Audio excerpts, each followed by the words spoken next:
Listen up, beautiful people. I want to take just a minute to tell you about our new hosting site, Anchor. Anchor is your one-stop shop for recording, hosting, and distributing your podcast. Best of all, it's 100% free and ridiculously easy to use. And now, Anchor can match you with great sponsors who want to advertise on your podcast. So go to anchor.fm/start and become part of the Anchor community today. And now, back to the show. Listen up, you beautiful, beautiful people. Well, we did it. We got on national television. It's kind of a big deal. ESPN News had their first ever USL match in the regular season, and they chose Memphis. And 7,000 of you beautiful people showed up for the match. 7,041 to be specific. Good job, Memphis. On a night when the Grizzlies were playing down the street against the Golden State Warriors, you showed up and showed out. It was a great crowd. Beautiful night, by the way. Wow. Lawrence Dockery was in the press box for us, and that's great because, and I thank him for that because I was in the supporter section acting like a complete idiot, and thanks to Lawrence, I have the freedom to do that. And you still get the coverage that you deserve and need when it comes to this team. So Lawrence went to the post-match press conference. He heard Mulch's comments, or Coach McQueen's comments. He heard Rashawn Dolly and maybe a couple other guys talking about this 1-0 loss to Atlanta United reserves on a night where we simply could not find the net despite several chances. And that will be a repeating theme until this team can consistently find the net. And everybody knows that. That's not a surprise. Coach Mulch talked about that in the press conference, and we'll hear Lawrence talking about what Coach Mulch had to say in an interview that we recorded in an alley, which, hey, it's as good a place as any. Sit back, relax, and enjoy the 901 Soccer Podcast.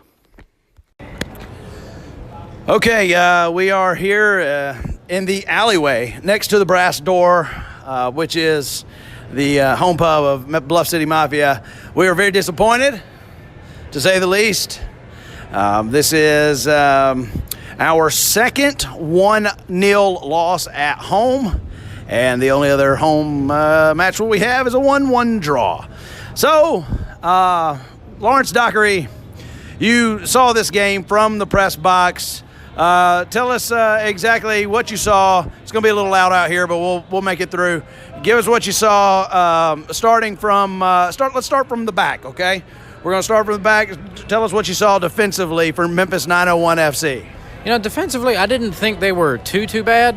Obviously, it sucks to just kind of have a breakdown right before the half and give up a goal when you, for the most part, had dominated the run of play in the first half, had a slight disadvantage in possession in terms of just, it was like 51-49 or something like that, Atlanta in the first half. But all of the chance, like for the first 40 minutes, Memphis was locked down defensively. I didn't think, it was one of those where, you just kind of half joked to yourself, is Atlanta ever going to get out of their own half?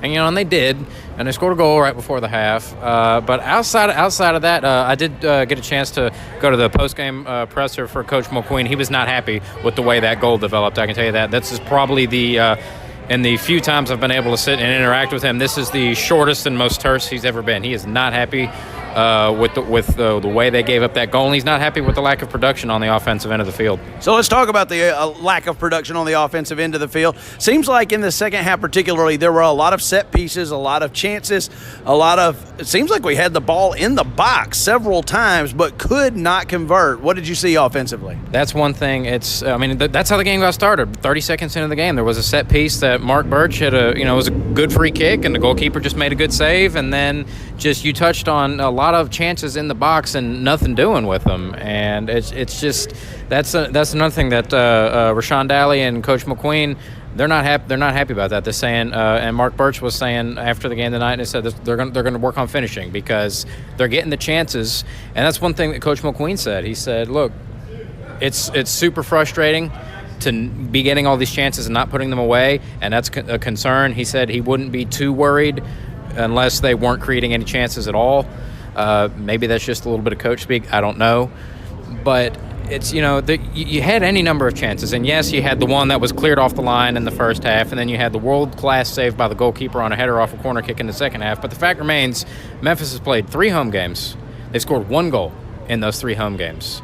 And the last game against Loudoun United, they had every chance in the world. And tonight they had every chance in the world. And for whatever reason, they just can't put the ball in the back of the net. Rashawn Daly had one of the easiest chances anyone's ever seen, ever. I mean, it's one of those ones that, fans at home or folks in the pub say, oh, my grandma could score that by just sticking her foot out. That's one that my grandma could have scored, and she's no longer with us. It's just, and Dwayne Marquette, there's no other way to say it, but he was bad tonight. He was bad. Something seems to be going on with Muckett. I don't see the player that I was so excited about. Granted, I was, when I was introduced to him, I was just watching YouTube videos, but I'm not seeing the same player right now, even the same player that we saw in the first couple of 3 games. Yeah, it's just, I mean, it's poor touches, it's bad decision making, and that's not just on him. That's on pretty much Elliot Collier has got the 1 goal, and I couldn't tell you anything else he's done besides that. It's head scratching because Coach McQueen pointed out tonight they played 6 games, they've scored more than once. They scored more than 1 goal 1 time. And he said that's a problem.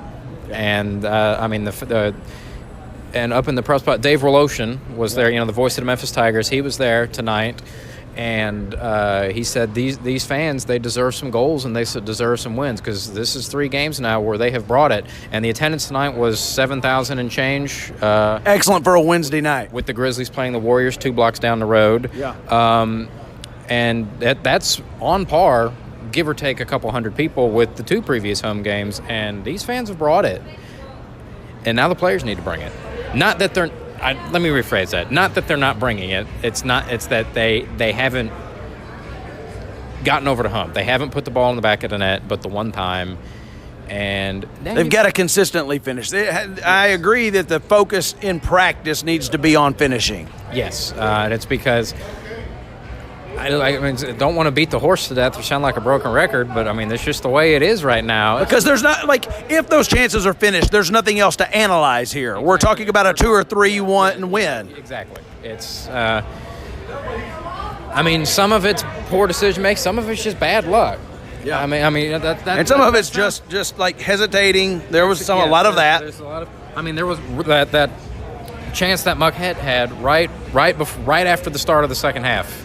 He's one-on-one with the keeper, and instead of trying to score, he passed it off to his left to nobody. There wasn't even a defender. There are a few passes to nobody, sadly. It's you could scroll through the 901 Soccer Podcast Twitter feed and see any number of corner kick for Memphis, corner kick for Memphis, corner kick for Memphis. Memphis probably had to have had 10 or 15 corner kicks tonight, and they only got 1 chance out of all of them. And that's not anything new either. Right. If this had been just a tonight problem, we could say, all right, you know what, 1 bad night, pick yourselves up, dust yourselves off, move on down the road. At the same time, but on the other side, this is 3 home games, and we're 6 games into the season now, and this has been an issue in just about every game. Yeah, it absolutely has. We appreciate your coverage of this game, and Memphis goes to Nashville on the weekend, and I'm afraid to say it, but Nashville seems to kind of be hitting their stride a little bit. Scored 3 goals. That was a problem they had last year. They couldn't score, but they ended up scoring 3 against Ottawa on the weekend. And so Memphis has a little bit of work to do here over the next couple of days to get ready for that away match at Nashville. So we will just see if some of these next couple of days of practice somehow result in goals. At some point, you're gonna catch a break some way, somehow. That's just the law of averages. But you can't. You don't want to depend on a break. Yes, that's like you've seen the movie Deepwater Horizon, where Mark Wahlberg's talking to John Malkovich, one of the BP oil execs. He's like, "That's hope as a tactic. You're hoping to run out of gas as the wheels touch down. Hope is a tactic. That ain't how to do it, Don. That's not how to do it. Yes, you'll catch a break, but you got to go make that break happen." That's right, and that's what we're hoping for. We're hoping that 901 FC is able to go to Nashville and make those breaks happen. Lawrence, thanks for joining us, and thank you to you for listening to the 901 Soccer Podcast.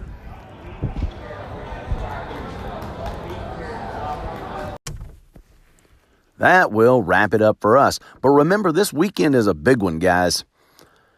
If you hate Nashville as much as several people in the Memphis area claim to hate Nashville, then this weekend is an outlet to let those passions show. Memphis 901 SC will travel to Nashville SC, a team that seems to be playing rather well lately.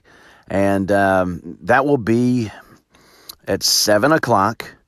It'll be on ESPN Plus and CW30, but more importantly, you have a chance to make a relatively short 4-hour trip and support your team live on the road, away in what will probably be the dog park area of Nashville Stadium, but show up, show out, represent the 901. You know what? Just get in the car and drive. See what happens.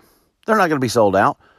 Get in the car, drive, go to Nashville, and just kind of like, it'll be pretty obvious where Bluff City Mafia is, and go over there with them and have a good time representing your city against that other city. You know, that's all that's an opportunity for you, and we are all about opportunity. Thank you for listening. Thank you for supporting. Thank you for everything that all of you have done to kind of put Memphis a little bit on the map in USL. I mean, there are people saying, okay, well, that is, more successful than I expected it to be. And that's great. It's a great representation of our fine city. Our city has been crapped on a lot lately, especially by certain Nashvillians.